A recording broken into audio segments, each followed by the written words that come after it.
안녕하세요. 여러분 유튜브 16일차 미래의 작가 해피영희입니다. 오늘도 많이 더웠는데 잘 보내셨는지요? 오늘은 어제에 이어 김혜란 작가의 안녕이라 그랬어 그 세 번째 단편 좋은 이웃으로 여러분과 함께 하겠습니다. 혹시 여러분은 옆집에 또는 위층에 아래층에 누가 살고 계시는지 알고 계시나요? 그리고 위층에서 들려오는 발소리가 괜히 예민해져 신경이 곤두선 적도 있으신가요? 사람이 살다 보면 작은 일 하나에도 예민해지고 층간소음으로 느껴서 이웃과 좋지 않은 모습을 보일 때가 많습니다. 우리는 이웃과 벽 하나를 두고 살지만 정작 그들이 누구인지 정확하게 알고 있지 않습니다. 이렇게 모르고 살아가는 사람들끼리 어떻게 하면 좋은 이웃이 될까 생각해 보신 적은 있으신가요? 김혜란 작가는 이 책을 통해서 층간소음을 이야기를 하는 것도 아니고 집값을 이야기하는 것도 아닙니다.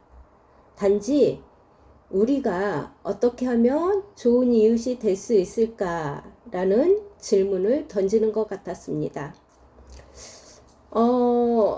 오늘은 이 작품 좋은 이웃으로 많은 이야기들을 할 텐데요. 여러분께서도 함께 생각해 보면서 따라와 주셨으면 고맙겠습니다. 그러면 이 소설의 작가가 정말 하고 싶었던 의도는 무엇인지 생각하면서 그 줄거리부터 간단하게 살펴보겠습니다. 이 소설은 주인은 프리랜서 독서 지도사입니다. 남편 효준과 전세 아파트에 들어 사는데요. 이제 4년 만기가 다 돼서 이사를 해야 할 형편입니다. 그런데 이사를 하려고 보니 집은 어마어마하게 올랐고 전세에도 매물이 많지 않습니다. 그래서 이들은 이사를 하더라도 평수를 줄여서 가는 방법밖에 없어요. 그래서 두 사람은 미니멀 라이프를 하자 하고 가지고 있던 쓰지 않는 상품들을 내다 팔거나 또는 정리해서 재활용 센터에 버립니다. 그들이 버린 재활용품이 버리자마자 순식간에 사라져요. 순간 어떤 기부라도 하는 듯한 그런 기분에 휩싸입니다. 그러던 어느 날 일요일 아침에 벨이 울려요. 나가보니 마스크를 한 신혼부부가 무언가를 들고 왔는데 이유인즉 위층으로 이사를 오는데 입주자의 동의서를 받아야 인테리어를 진행할 수 있다고 합니다. 인테리어는 한 달 동안 진행된다고 해요. 그러니 독서 지도사인 주희에게는 수업하는 시간이 어떻겠어요? 소음으로 인해서 많이 불편하고 힘들겠죠. 그래서 그 점을 그분들께 이야기합니다. 수요일과 목요일 수업하는 시간에 2시간씩은 소음을 최대한 자제해 줄 수 있느냐. 그랬더니 그들은 흔쾌히 대답을 하며 그렇게 전하겠노라고 해요. 그런데 여러분 예상하셨죠? 그게 가능할까요? 그렇지 않습니다. 약속은 공사가 되자마자 너무 쉽게 무너집니다. 천정이 내려앉을 것 같은 소음, 그리고 아이들과 수업을 주최하는 주위에게는 정말 생계까지도 위협하는 그런 소음으로 시달립니다. 그래서 주인은 어쩔 수 없이 아이들에게 자율학습을 시키고 2층으로 올라갑니다. 그런데 아무도 없고 공사하는 사람들은 담배를 피우러 나갔는지 어쨌든 아무도 없고 현관문을 열고 들어서서 본 광경은 인테리어가 어느 정도 진행된 상태인데 정말 자기가 꿈에 그리던 내가 집을 사면 이렇게 꾸미고 살리라 했던 그런 인테리어가 되어 있습니다. 순간 주인은 머릿속이 복잡해지면서 여러 가지 생각이 듭니다. 여러분도 그러시지 않았겠어요? 저 같아도 그랬을 것 같습니다. 정말 내가 원하는 스타일의 아파트 인테리어가 돼 있다면 정말 부럽기도 하고 나는 뭔가 싶은 생각도 들었겠죠. 그리고 주인에는 뭐 여유 있는 그런 상태가 아니라서 전세 계약이 끝나는 것과 동시에 이사를 한다고 했잖아요. 그런데 주인에게로부터 전화가 옵니다. 집을 내놓았다는 거예요. 팔겠다고. 그래, 그 다음 즉시 부동산에서 집을 보여주겠다는 사람을 데리고 옵니다. 그런데 집을 사겠다는 사람이 자기 또래인 것이에요. 주인은 거기서 크게 깨닫습니다. 아, 집주인은 나이 지긋한 그런 사람들만 상상을 했었는데 자기 동시대를 살고 있는 동년배가 집을 사겠다고 왔을 때 아, 동년배끼리도 자산의 격차가 이렇게 벌어지고 있구나라는 것을 실감합니다. 그래서 거기에서 다시 한번 주인은 현실을 깨닫죠. 그리고 주인은 이렇게 집 문제는 그렇고 또 하나는 독서 지도사를 하는데 코로나 때문에 대면 수업이 아니라 비대면 하다가 이제 겨우 대면이 허용이 돼서 수업을 하고 있는 찰나인데 그렇게 소음이 심하니까 아, 이거 소음 때문에 수업 못한다고 그만두면 어떡하지? 이런 불안감에 쌓입니다. 그러니 내가 살고 있는 집이지만 위층의 이웃들의 소음으로 인해서 또 내가 살고 있지만 집주인이 집을 팔기 위해서 많은 사람들이 집을 보러 오는 그런 기분 여러분 느껴보셨나요? 내 집인데 내 집 같지 않은 그런 기분이요. 주인은 충분히 그렇게 느끼고 있었습니다. 그리고 또 한 이야기가 있는데요. 주인은 시우라는 아이를 가정 방문해서 가르칩니다.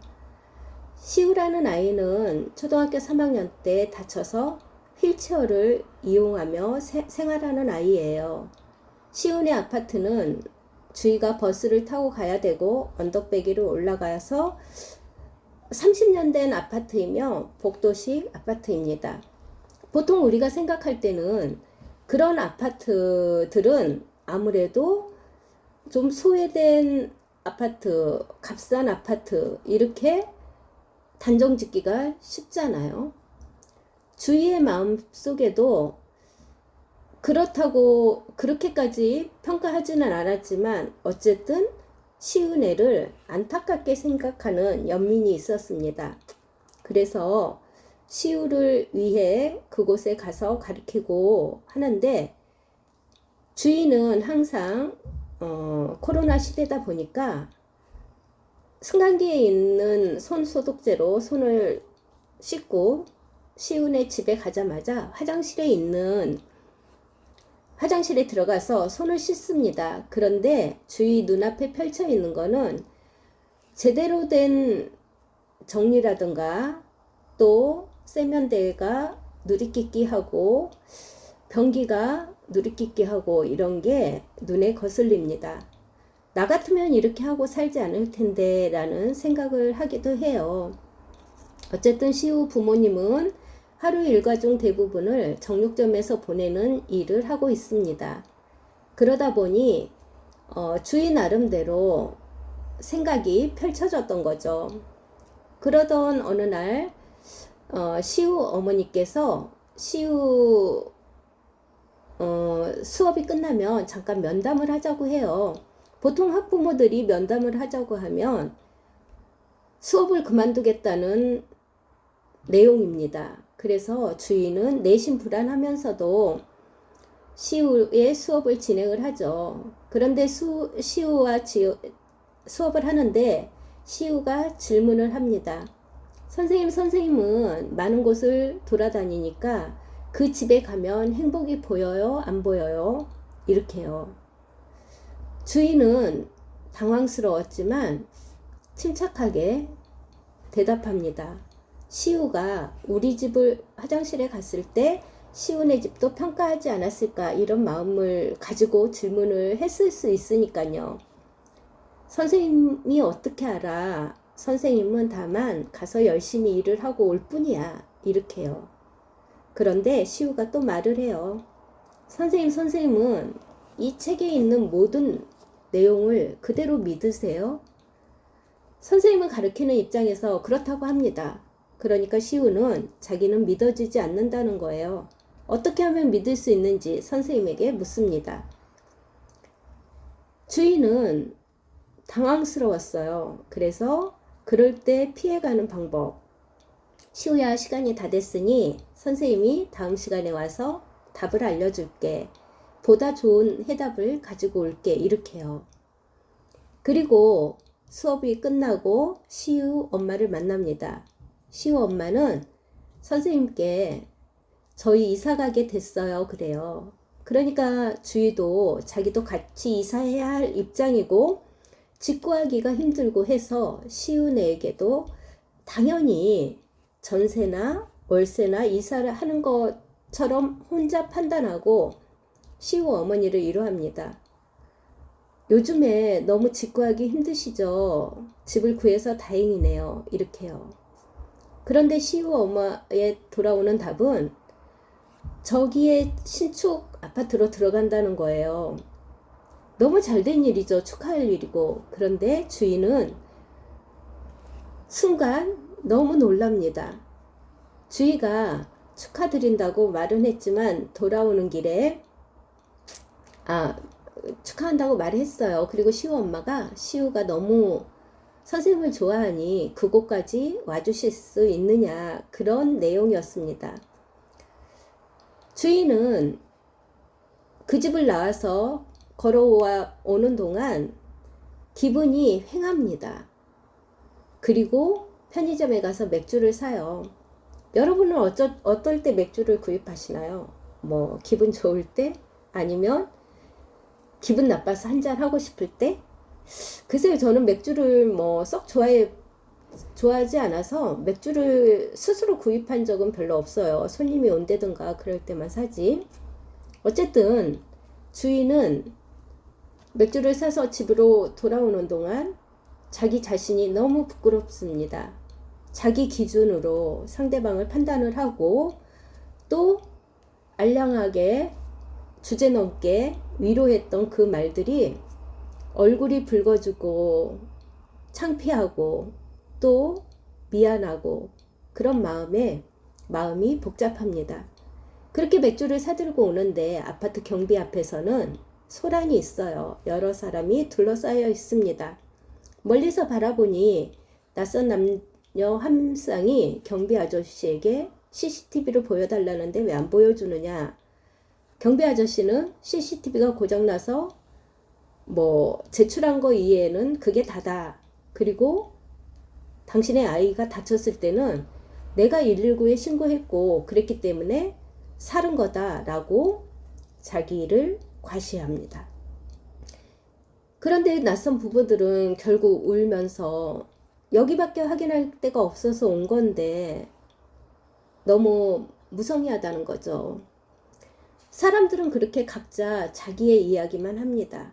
남을 이해하려던가 그런 게 없고요. 그런 씁쓸함을 보고 주인은 집으로 돌아옵니다. 남편이 핸드폰을 보고 있어요. 보니까 집 짓는 영상이었어요. 그래서 주인은 남편에게 묻습니다. 매물이 없지? 그랬더니 남편이 말이 매물은 많지 돈이 없지 라고 답해요. 여러분, 그 대사 한마디가 바로 지금의 우리 현실을 정확하게 나타내주는 문장이 아닐까요? 너무나 올라버린 집값 때문에 전세 구하기도 힘들고 이사하려는 젊은이들의 시름이 많습니다. 어쨌든 이렇게 주인은 그 사이를 지나서 농담식으로 남편에게 이야기합니다. 이렇게 뚝딱 집이 지어지는 세상인데 당신은 만약 타임머신이 있다면 어떤 시간으로 되돌아가고 싶어 하고 물어요. 주인은 내심 자기가 유산했을 때 그 아이를 구하기 위해서 그 시간으로 돌아가 주기를 바랍니다. 그러나 남편의 답은 예상 밖의 답이에요. 주인은 거기에 실망합니다. 남편은 이 집을 살 때 그 시간으로 가고 싶습니다. 왜냐하면 그 시간에 부동산에서 좀 더 대출을 받아서 이 집을 사라 했거든요. 그런데 당시에는 집값이 좀 하락할 것 같고 안정화될 것 같아서 굳이 무리해서 사지 않았습니다. 만약 그때 샀더라면 이 집이 이렇게 올라서 지금 다른 집으로, 작은 집으로 옮겨갈 걱정을 하지 않았겠죠. 그래서 남편은 그렇게 이야기를 했던 것 같아요. 그리고 남편은 또 하나, 비트코인이나 주식을 살까라고 이야기를 합니다. 주인공은 자기가 생각했던 남편의 답이 아니라서 사실은 실망하지만 정말 이렇게 바뀌어버린 현실이 너무나 슬픕니다. 그래서 많은 생각을 합니다. 주인공이 생각하는 그 생각들이 바로 이 책에 또 있는데요. 제가 그 문장을 읽어 드릴 테니까 함께 생각해 보는 시간이 되었으면 좋겠습니다. 어떤 이야기냐면 자본주의 사회에서 모두에게 떳떳한 선이란 과연 어디까지일까 반문합니다. 얼마 전 남편이 내게 말했습니다. 우리가 잘 살게 되면 남을 돕고 살자. 그런데 여보, 우리가 잘 살게 되면 우리가 더 잘 살고 싶어지지 않을까? 그때도 이웃이 생각날까? 그저 약간의 선의와 교양으로 가끔 어딘가 기부하고 진보 성향의 잡지를 구독하는 정도로 우리가 좋은 이웃이라 착각하며 살게 되지는 않을까? 그러자 한동안 피하고 싶었던 무겁고 부담스러운 질문이 떠올랐습니다. 말 그대로 그것. 나라면 어땠을까? 여러분이라면 어땠을 것 같습니까? 정말 잘 살면 그때 가서 이웃을 돌아보고 또 이웃을 생각할 수 있을까요? 저는 이 주인공의 말처럼 지금 좋은 이웃이 되지 않으면 그 언제도 좋은 이웃이 될 수는 없을 것 같습니다. 결국 좋은 이웃이란 어떤 사람일까요? 이 질문에 봉착하게 되는데 제 나름대로 생각해 봤는데 좋은 이웃이란 서로의 삶을 조금씩 이해하고 노력하는 사람, 잠시 불편하더라도 상대를 한 번 더 생각해 주는 사람, 그런 작은 마음들이 모여서 비로소 좋은 이웃이 만들어지지 않을까요? 여러분은 지금 어떤 이웃과 함께 살고 계신가요? 그리고 나는 그 누군가에게 좋은 이웃이었을까요? 우리 다 같이 이 김혜란의 소설을 읽었으니까 이 질문을 자문해 보면서 스스로의 답을 찾고 좋은 이웃이 되도록 노력하면 어떨까 싶습니다. 오늘도 긴 시간 여러분 함께 해주셔서 감사하고요. 우리 또 내일 만나요. 안녕.